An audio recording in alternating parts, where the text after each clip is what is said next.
Boa noite, pessoal. Vamos dar início à nossa aula e relembrando legítima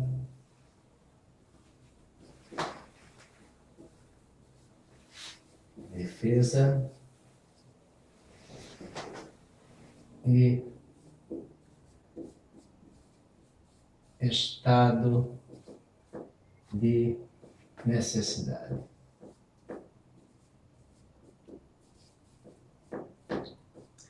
Relembrando, toda essa matéria nós vamos colocar no site, que deve entrar no ar. Acredito que essa semana, ainda hoje é o quê? 28, então deve entrar daqui a que dia?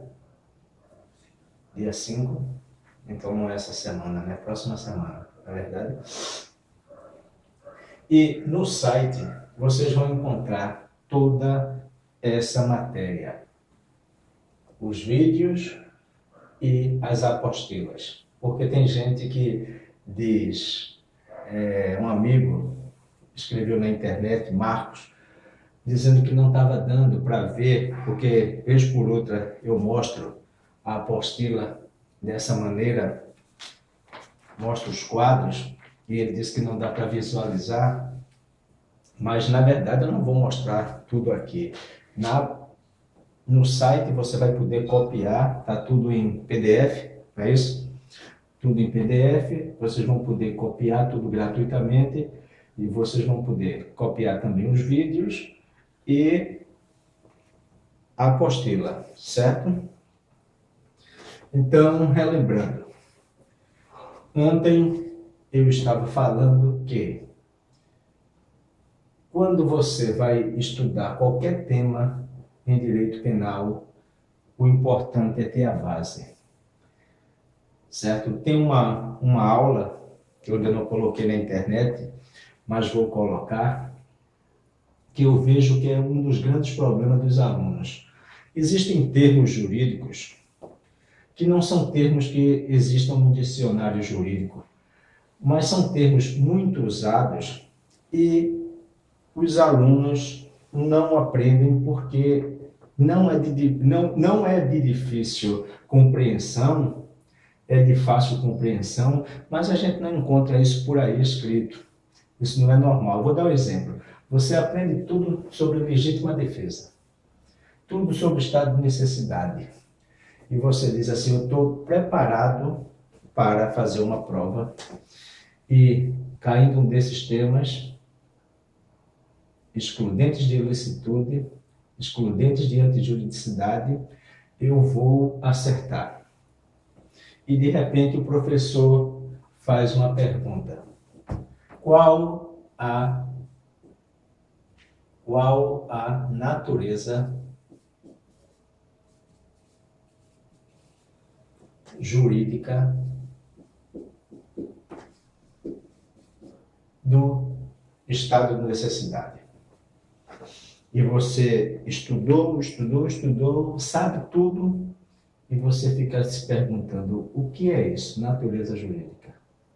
Eu até ouvi o professor falar várias vezes na sala de aula, mas não sei. E você vai perder a questão.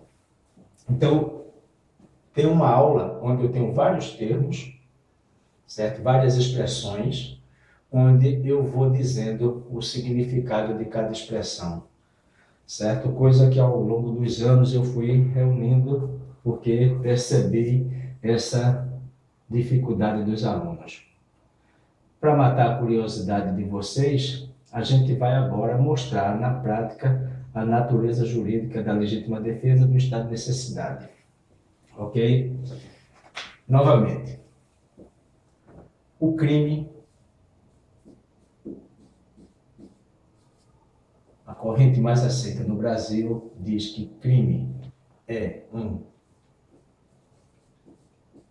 fato típico. Crime é antijurídico ou ilícito. Ilícito e culpável.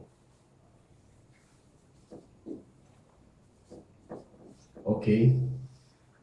Novamente, o que é que isso tem a ver com legítima defesa, estado de necessidade, estrito cumprimento do dever legal e exercício regular de direito? Tem tudo a ver.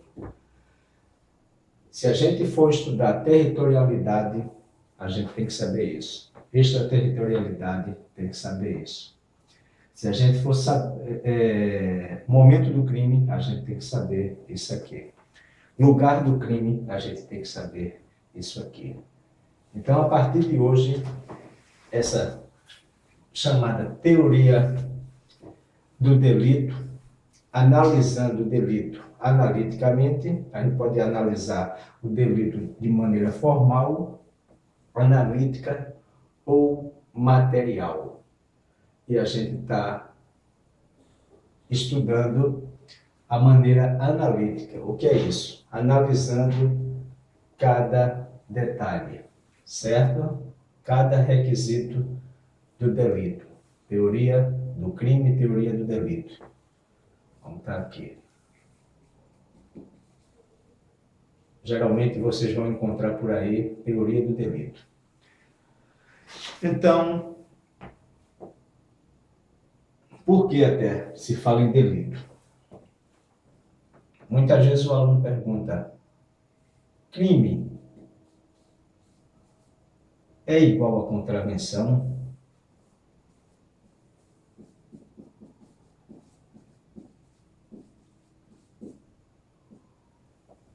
O que é crime e o que é contravenção? E o que é delito? Então, o que é que eu faço? Sempre para lembrar os alunos. Delito é isso aqui. Crime está aqui e contravenção está aqui.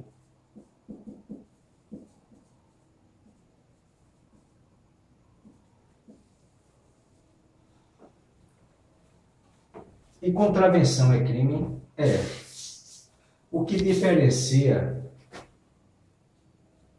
aqui entre crime e contravenção são a quantidade de pena, que na contravenção vai até, no máximo, 2 anos.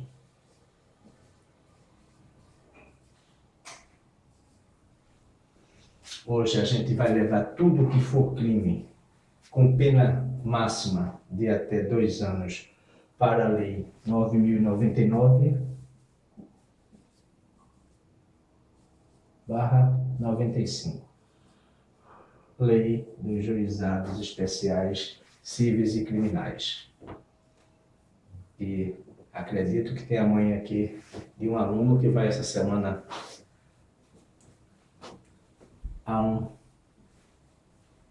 ao GCRIM, Juizado Especial Criminal.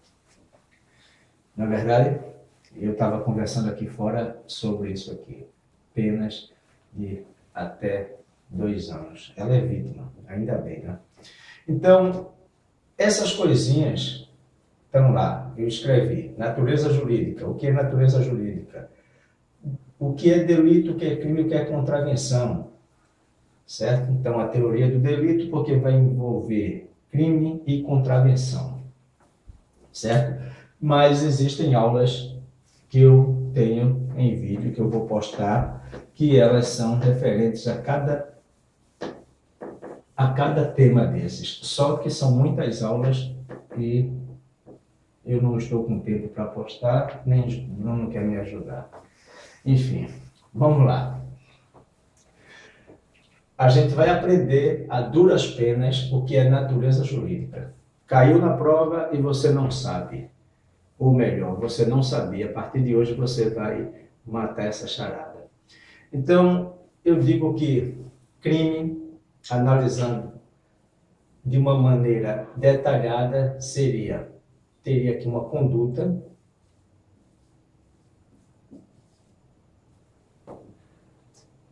como eu disse na aula passada, a maioria vai colocar aqui o resultado, eu coloco logo o nexo causal.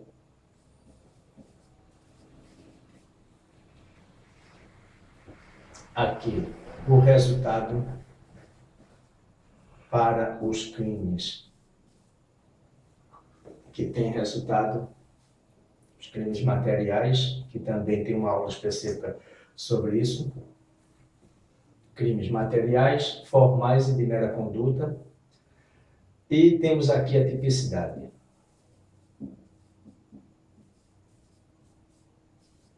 Certo?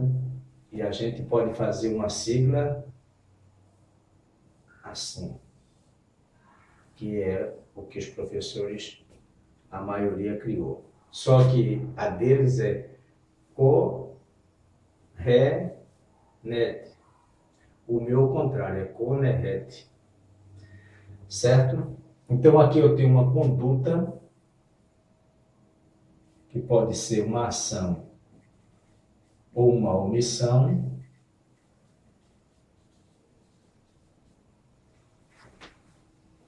humana, logicamente, voluntária, existe a vontade em praticar a conduta, dolosa ou culposa.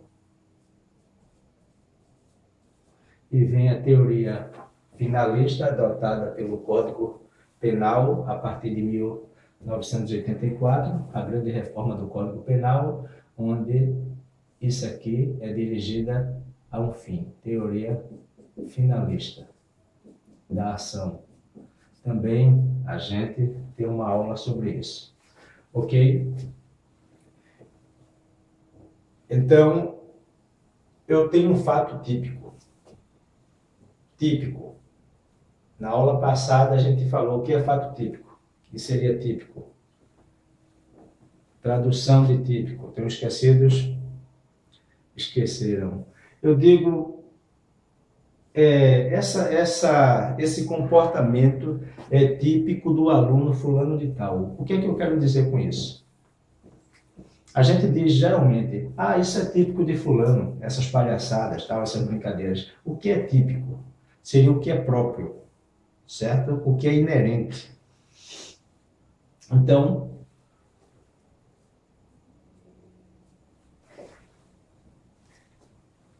só que, olhando por outro ângulo, quando vamos falar de tipicidade,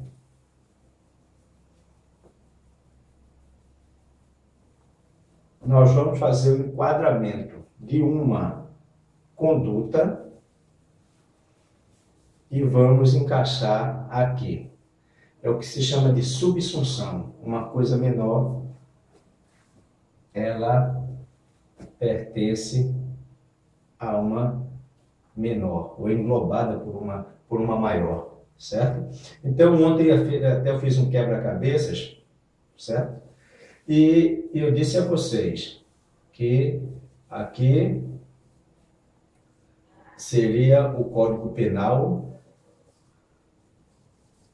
com seus artigos, certo? E o sujeito vem aqui e vai colocando as figurinhas, as peças dentro desse quebra-cabeça. Então, o Código Penal, você praticou um fato típico, certo? Que está dentro do Código Penal, é um artigo do Código Penal. Esse fato que você praticou é típico do Código Penal, que está lá dentro do Código Penal, e você vai fazer esse encaixe. Eu disse ontem, o Código Penal diz no artigo 121, matar alguém.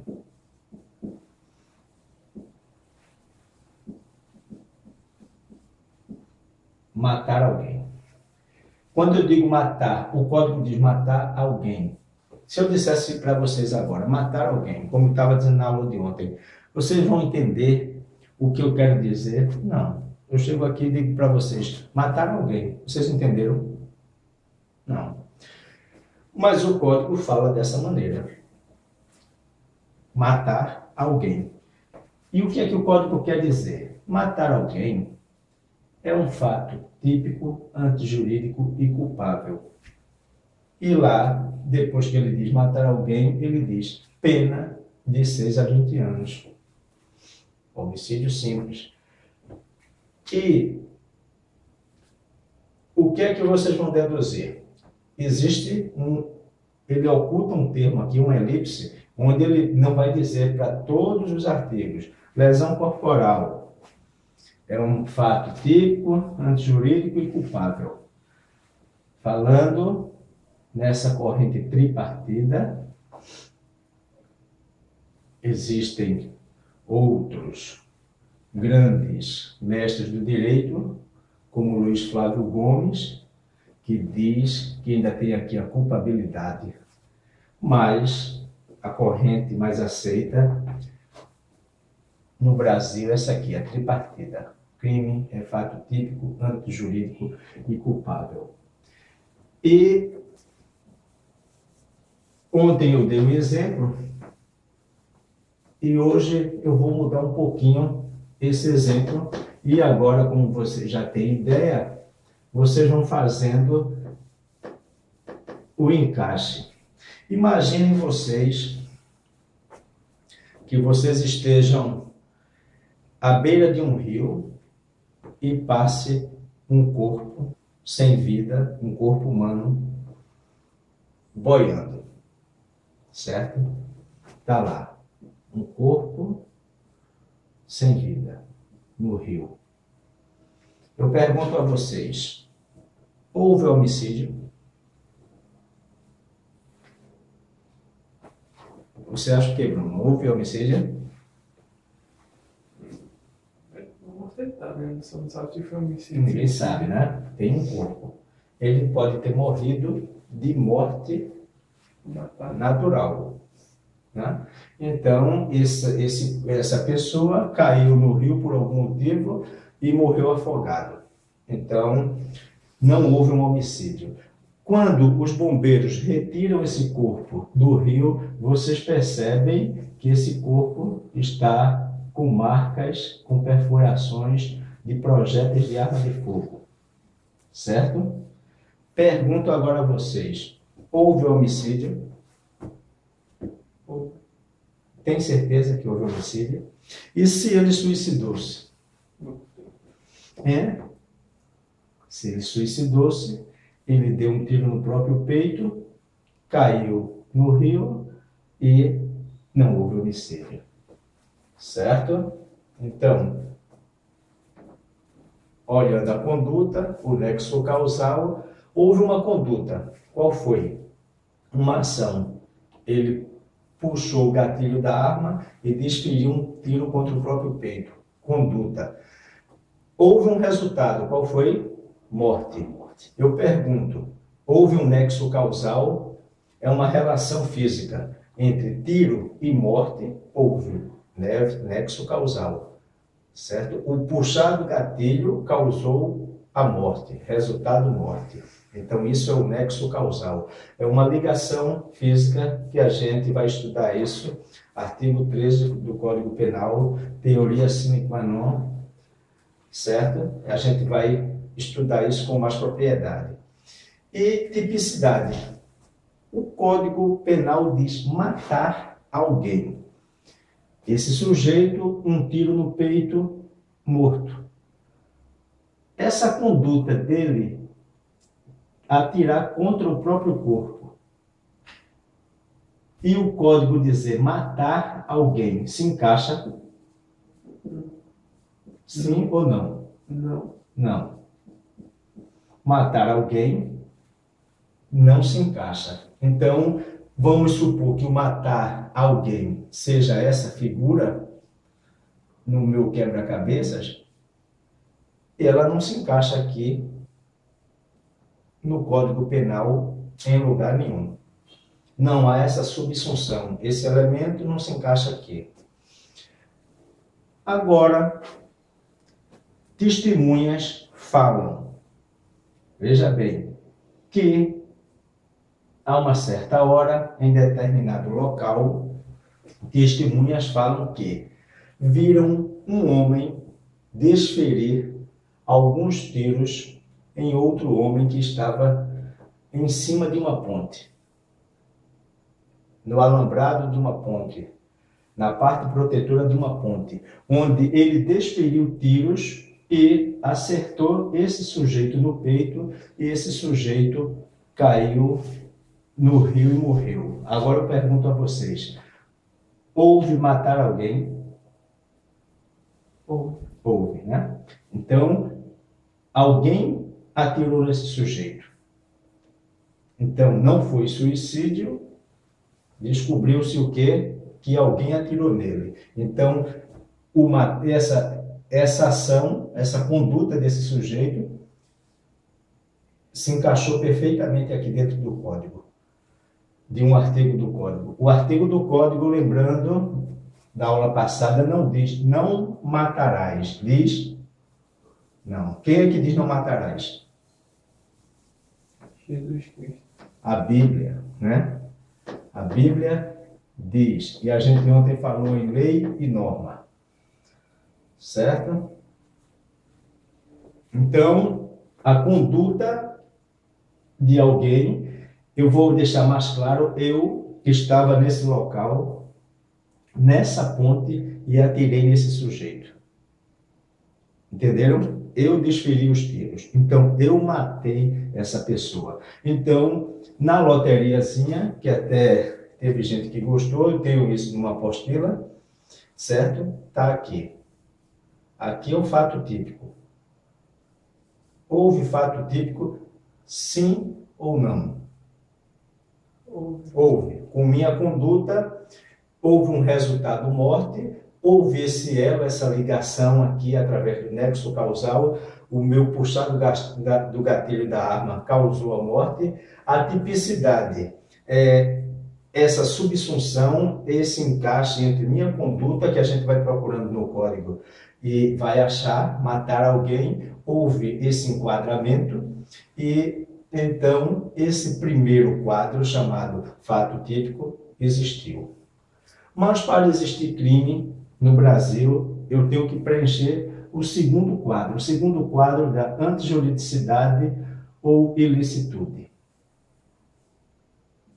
E eu já disse para vocês que está lá no código, mas eu peguei as iniciais, então é ele é. Ele é. É de que, vocês sabem? Estado de necessidade. L de legítima defesa. Que a gente está estudando, e o estado de necessidade. E o E? O outro é exercício regular de direito ou estrito cumprimento do dever legal. Certo? Então, eu, quando me apresento até na delegacia e digo o seguinte: eu tenho testemunhas onde esse sujeito que eu atirei e o matei, esse sujeito, ele já tinha desferido alguns tiros contra mim, ele era um ladrão, ele estava assaltando uma senhora, e eu, como policial, dei voz de prisão a ele, onde ele respondeu disparando tiros, tentando me alvejar. E eu fui e atirei nele. Ele estava correndo, no momento ele subiu no parapeito da ponte, na mureta da ponte, eu atirei, ele caiu dentro d'água e morreu. Pergunta-se, eu agi em legítima defesa, não é verdade? estava havendo uma agressão injusta, certo? Atual ou iminente. Estava sendo atual, naquele momento ele estava assaltando alguém, eu dei voz de prisão e ele atirou tentando me alvejar e eu revidei e o matei. Houve legítima defesa? Sim, houve. Então, no segundo quadro da antijuridicidade, sim ou não, pergunta-se: como houve a legítima defesa, essa minha conduta, que antes, o matar alguém era considerado antijurídico, ele ia de encontro ao ordenamento jurídico, às leis, ilícito, ia contra as leis. O errado, lícito é o certo, que está de acordo com as leis. Quando eu agi em legítima defesa, essa minha conduta, que era antijurídica, ela era ilícita, ela passou agora a ser o quê? Lícita. Concordam? Ela passou a ser lícita. Então, o que é que acontece? Houve a antijuridicidade? Não. O fato que eu pratiquei é lícito. Então, já acabou aqui com a teoria. Teria que, para eu fosse considerado um criminoso, a minha conduta teria que ser um fato típico, antijurídico e culpável. Ele foi típico? Foi. Houve uma conduta, uma relação de causalidade entre minha conduta e o resultado morte, e a tipicidade que foi esse enquadramento. Eu atirei, procurando no Código Penal, essa pessoa morreu, está lá, mataram alguém. Entenderam? Tá fácil? Né? Então, vamos agora passar para aqui. Vamos supor, veja bem, quando eu pratiquei uma conduta acobertada por esse instituto quer dizer criação, por essa criação jurídica chamada legítima defesa, eu excluí isso aqui. Então, o que era considerado antijurídico, ele agora está de acordo com a lei. E não há necessidade até para eu falar desse tema, mas vocês, só a título de curiosidade, existe um sujeito, um grande escritor argentino, Los Hermanos, né, chamado Zaffaroni, que ele escreve com outro grande escritor, Pierre Angeli, e ele tem uma teoria chamada atipicidade conglobante. Isso já caiu no concurso para delegado, atipicidade conglobante. Só para matar a curiosidade de vocês, isso aqui, chamado de tipicidade, ele tem uma teoria chamada de atipicidade conglobante. Atipicidade conglobante. Né?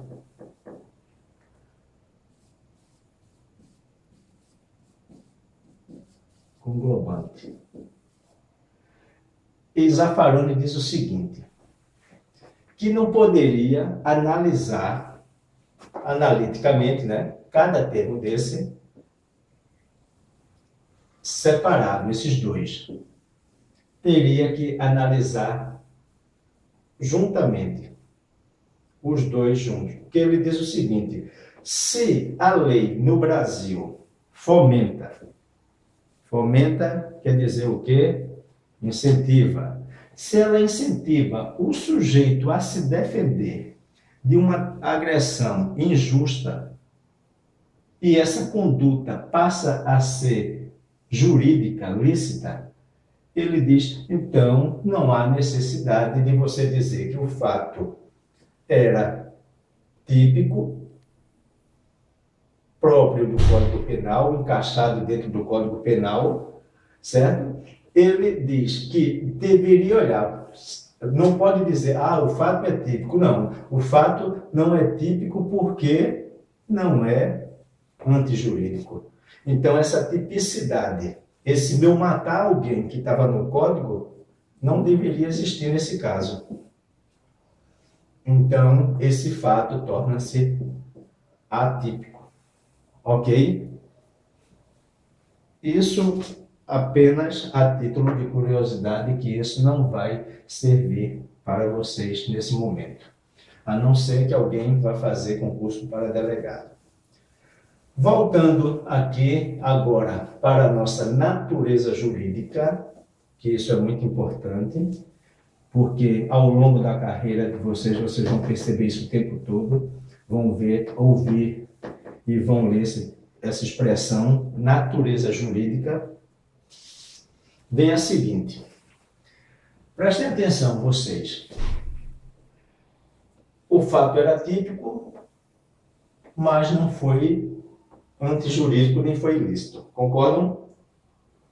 Aquele meu matar alguém, eu matei, protegido pelo Instituto da Legítima Defesa. Agora, eu pergunto a você, eu protegido pela legítima defesa, essa legítima defesa atacou o fato típico? Sim ou não? Não. Atacou a culpabilidade? Sim ou não? Não. O que foi que ela veio atacar? Aqui. Ela incidiu sobre a antijuridicidade. Então, dentro do direito penal, dentro do processo penal, vocês vão encontrar essas expressões e vai ter sempre essa pergunta: qual a natureza jurídica da legítima defesa, por exemplo? E o que é que você vai dizer numa prova? Que a natureza jurídica seria a que se destina esse instituto. Na verdade, a que se destina. Ele se destina a quê? A excluir a antijuridicidade. Daí vem essa palavra, excludentes de antijuridicidade. Entenderam? Então, é criado algo, essa criação chamada de instituto, e ele se destina, dentro do direito penal, nesse caso, a uma finalidade. Ele tem uma finalidade. Qual é a finalidade da legítima defesa?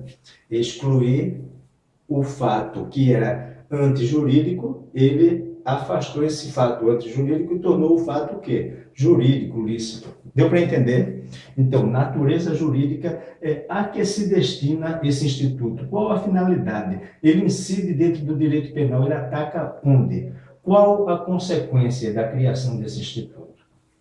Certo? Eu acho que é muito importante vocês aprenderem o que é natureza jurídica, entre outros termos. Então, a gente viu o seguinte: eu, dando uma aula dessas, alguém me perguntou: Hinaldo, você atirou no sujeito e o sujeito caiu no rio. O IML, os peritos do IML, constataram que esse sujeito tinha água nos pulmões. Isso significa que ele respirou. Ele estava respirando quando caiu no rio. E ele perguntou ao aluno: e agora? Você vai ter uma agravante? Teria uma agravante?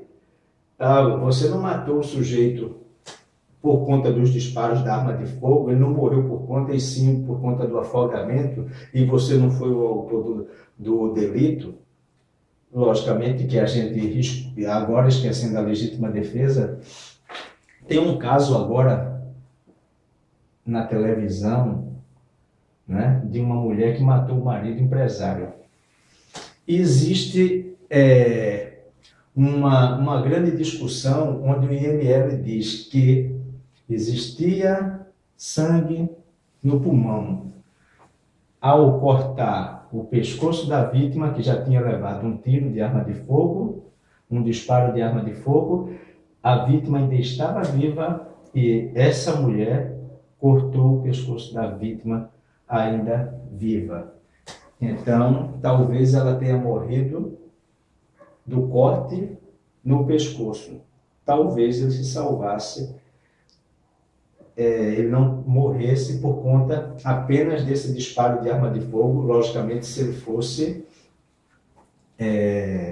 socorrido.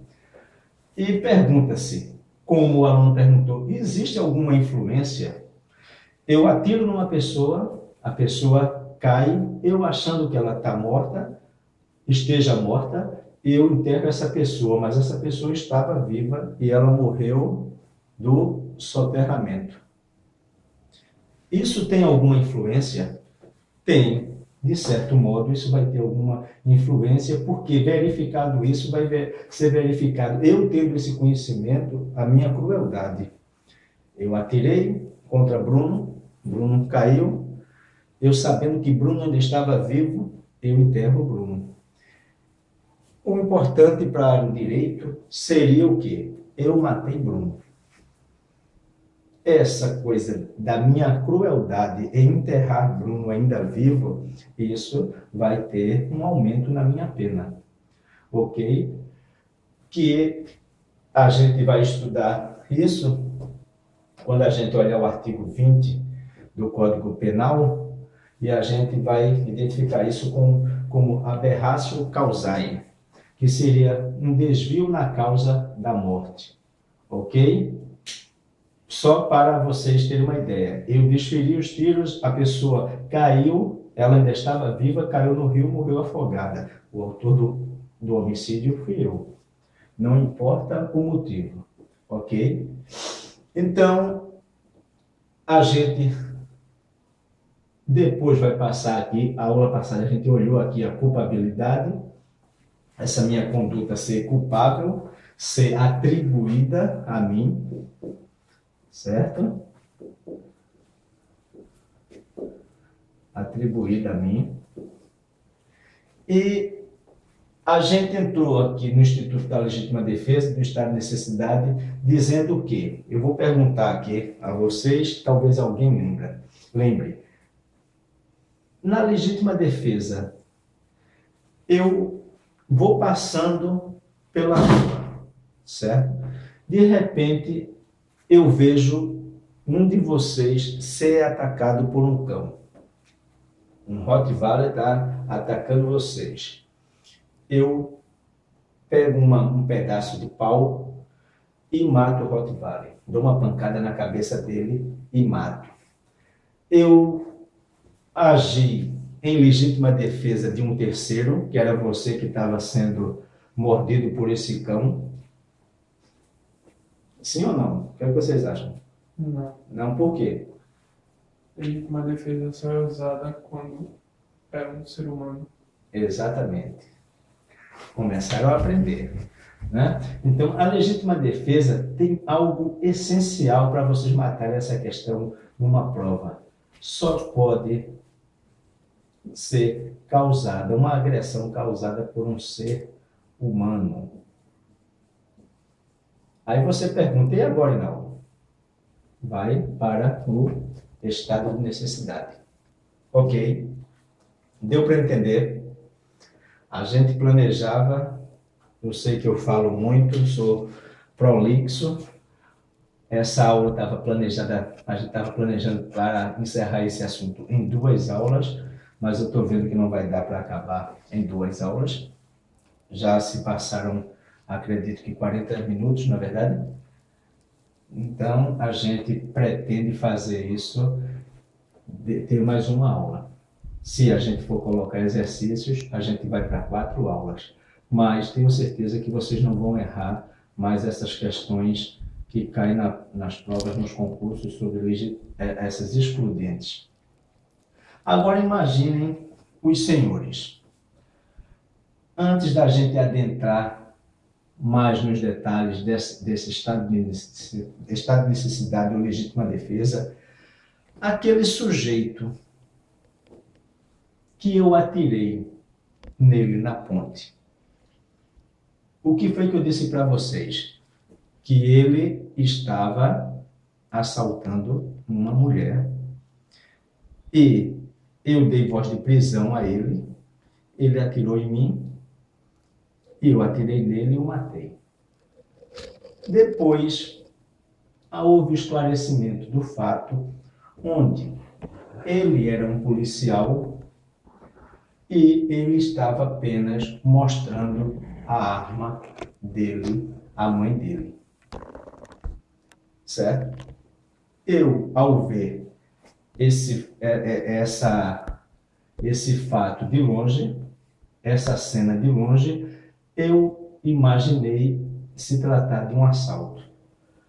Quando eu puxei minha arma, saquei minha arma e disse que era polícia, ele não entendeu, imaginou que eu era um ladrão e ele atirou em mim. Eu atirei nele e o matei. Então, existe uma palavra no direito,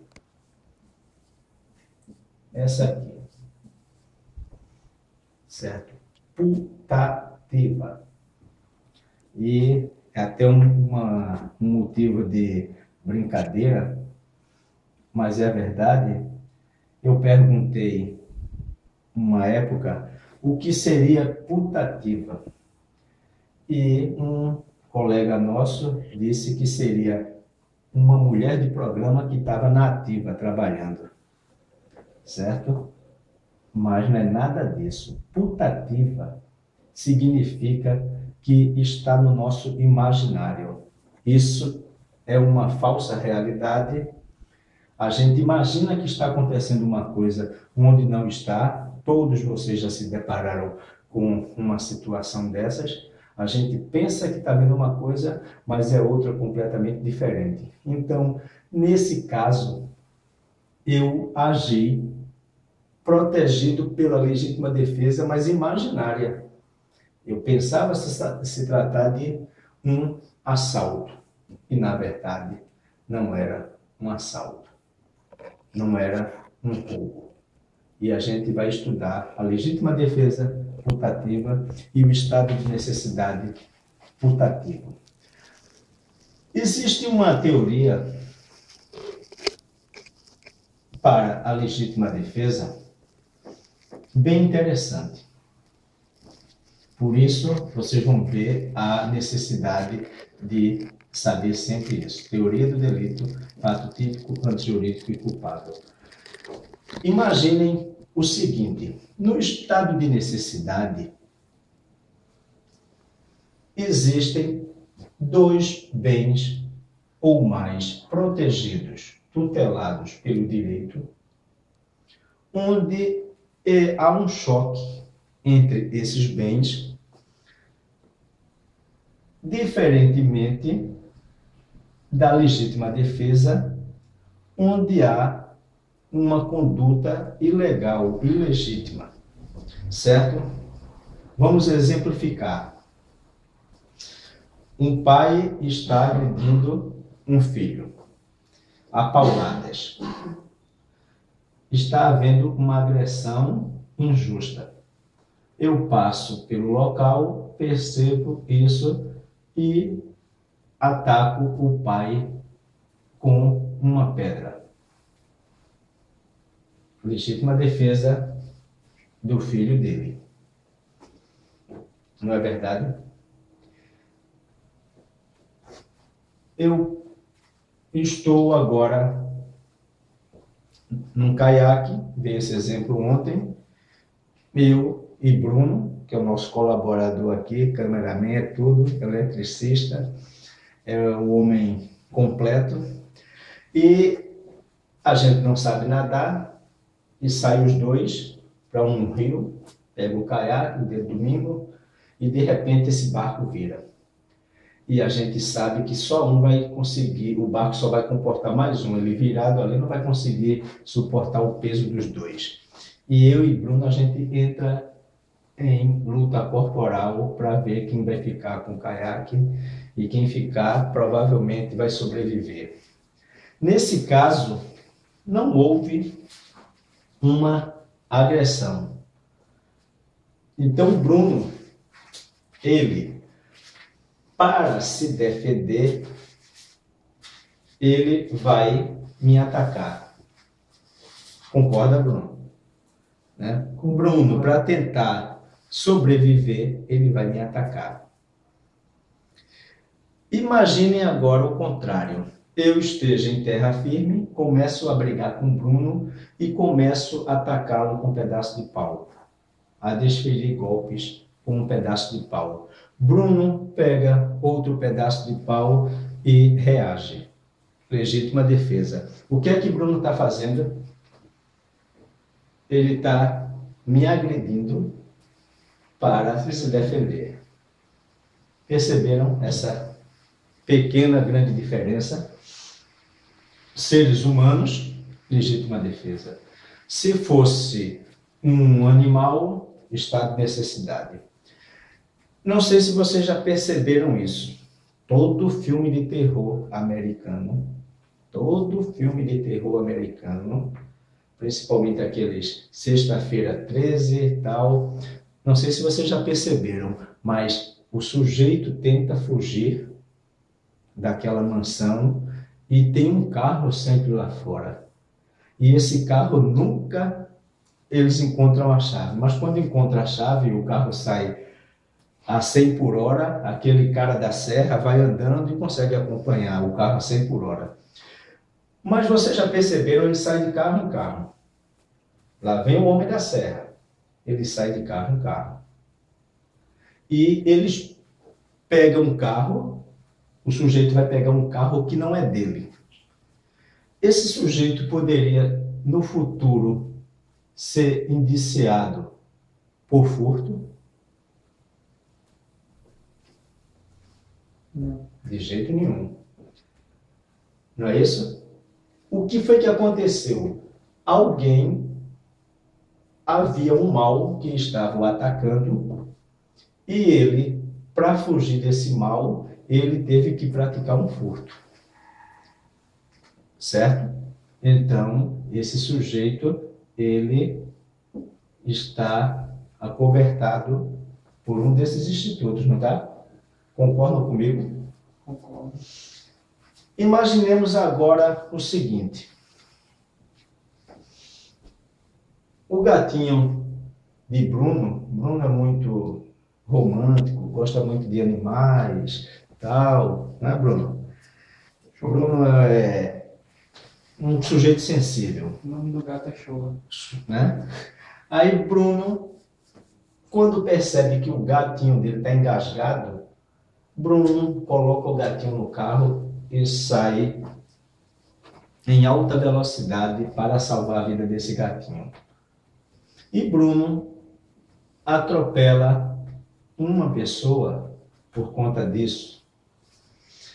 Pergunta-se, Bruno estava em estado de necessidade? Não. Veja bem, o gatinho de Bruno, vamos mudar, Bruno, para você entender melhor. Imagine que seja sua mãe que esteja passando mal e você colocou sua mãe no carro e saiu em alta velocidade. Vamos trocar o gatinho pela sua mãe. Saiu em alta velocidade, por cima de calçada, queimando sinal, tudo. Chegando lá na frente, Bruno tinha na parada de ônibus 5 pessoas e Bruno atropelou as 5 pessoas por conta desse evento, salvar sua mãe. Houve legítima defesa? Não. Não, estado de necessidade. Estado de necessidade. Não houve uma agressão, Isso mesmo. certo? Havia um choque de proteção de direitos. A vida da mãe de Bruno e, eventualmente, por um azar muito grande, Bruno, em alta velocidade, atropelou 5 pessoas. Vamos agora imaginar o seguinte, que o juiz diga, olha, tudo bem, ele atropelou 5 pessoas. Entre elas tinha um médico renomado, tinha um juiz, tinha um ministro, tal, e Bruno causou a morte dessas 5 pessoas. A morte de 5 pessoas e a morte da mãe de Bruno, a gente pode dizer que há, do meu ponto de vista, uma equivalência. A vida da mãe e a vida das pessoas desconhecidas. Mas imaginem agora, Bruno, ele está com esse gatinho no carro. Será que essa é proporcional à vida do gato de Bruno com a das pessoas que ele atropelou? Não. Não. Mas Bruno atropelou essas pessoas porque ele queria? Não.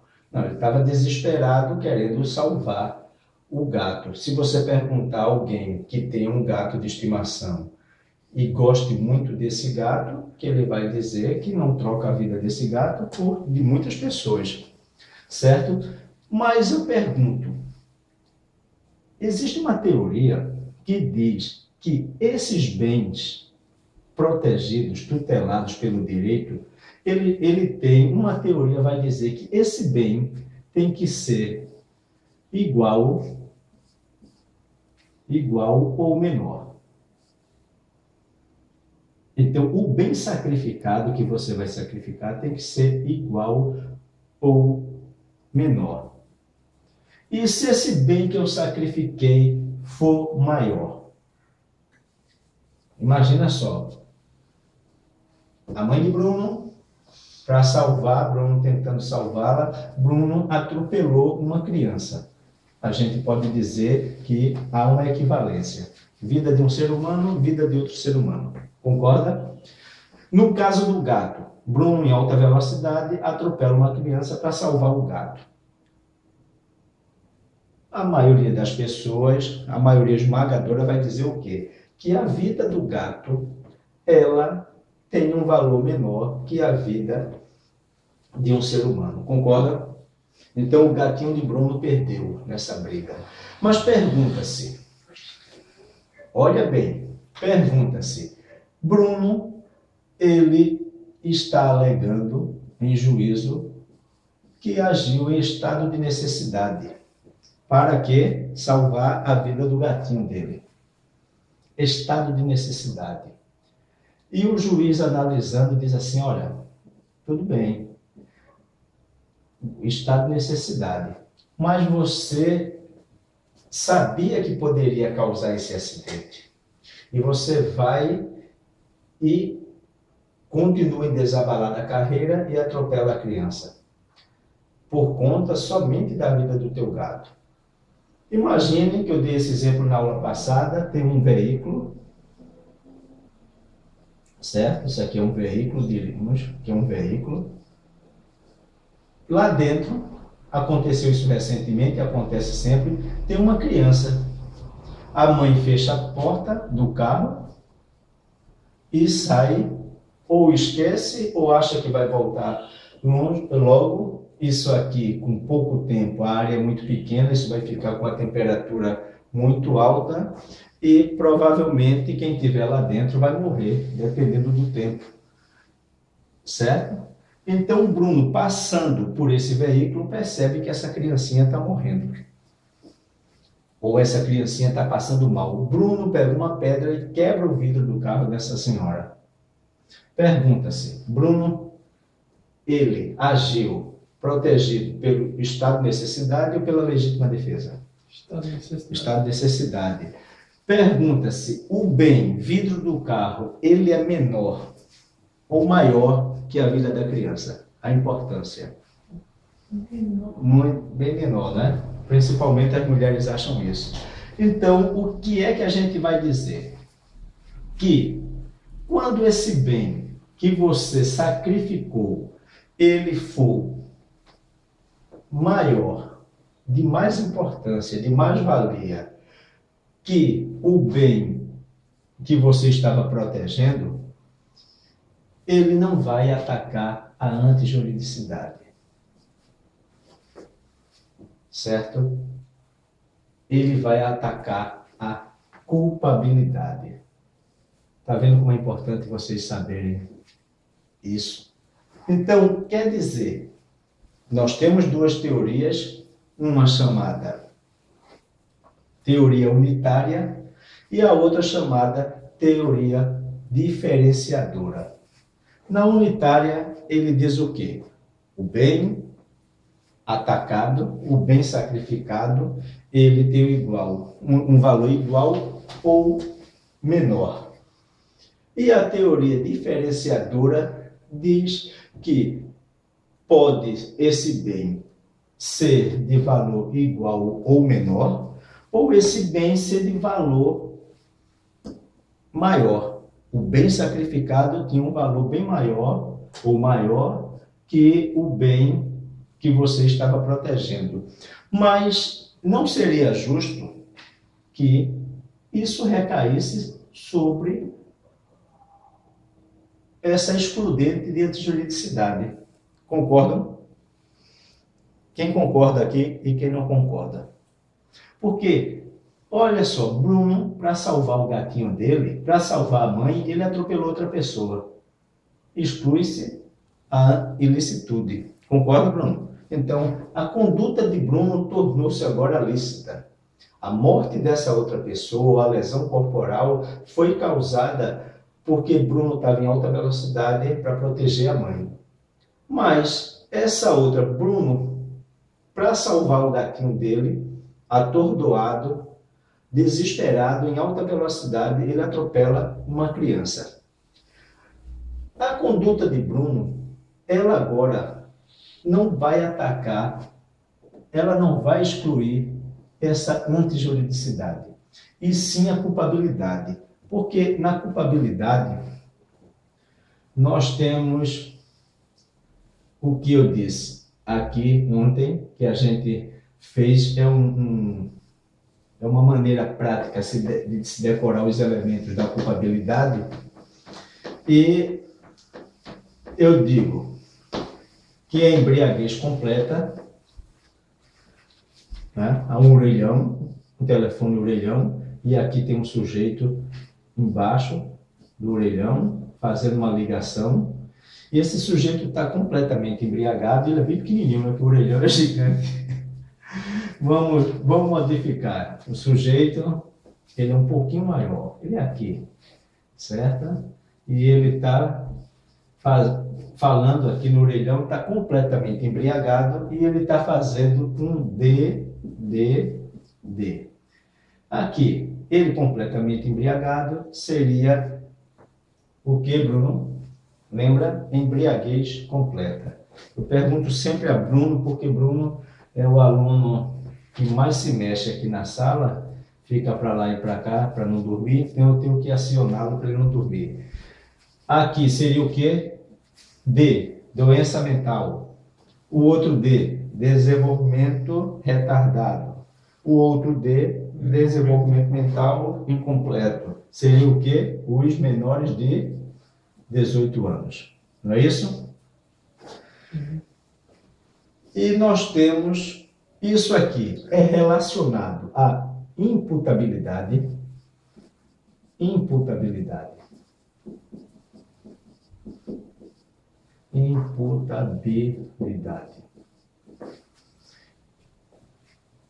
Eu poderia, se eu posso ou não atribuir esse fato a essa pessoa como crime e ela ser julgada por isso. Se ela tem menos de 18 anos, Bruno, é crime. Ela, para salvar a mãe, para salvar o gatinho dela, o ratinho, ela tem um ratinho de estimação e ela sai desesperada, ele tem 17 anos e atropela uma pessoa. Ele tem menos de 18 anos. Primeira coisa, isso vai ser considerado o quê? Um ato infracional. não é crime. Ok? Para vocês perceberem a importância disso aqui. Aqui nós temos imputabilidade, P de potencial consciência da ilicitude, e E de quê? Exigibilidade, quase que não sai, exigibilidade de conduta diversa.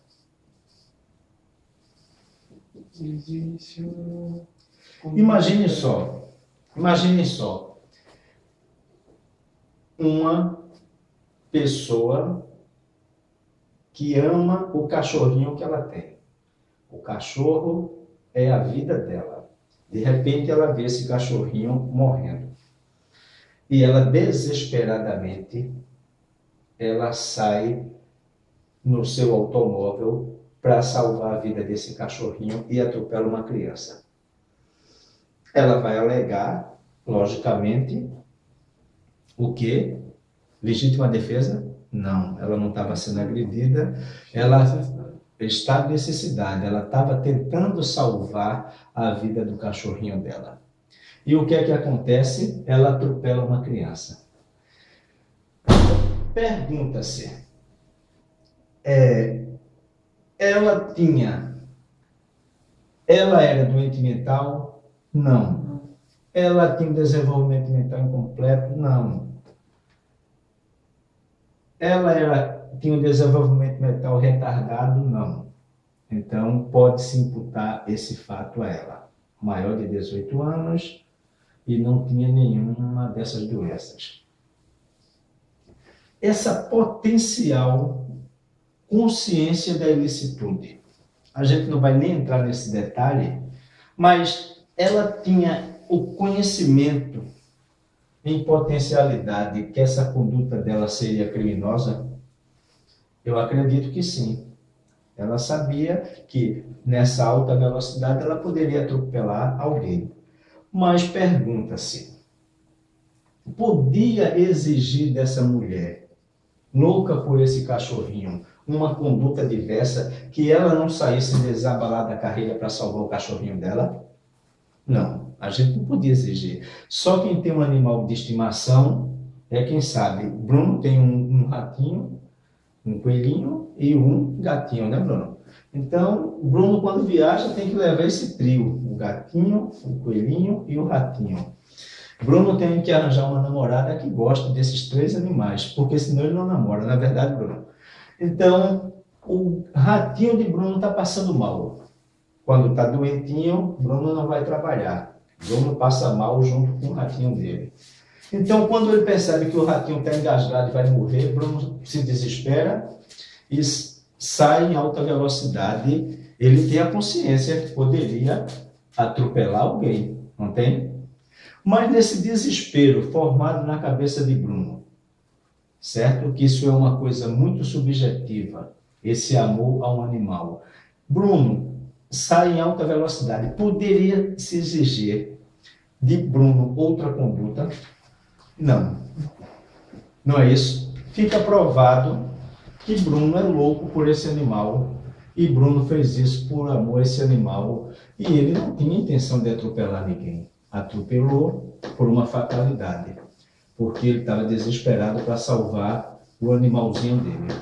Mas a gente não vai poder jogar isso aqui na antijuridicidade, dizer que essa conduta de Bruno, ela seria uma conduta lícita, porque as pessoas diriam, poxa, o cara atropelou uma criança para salvar um rato. Isso é um doido, um cara desses.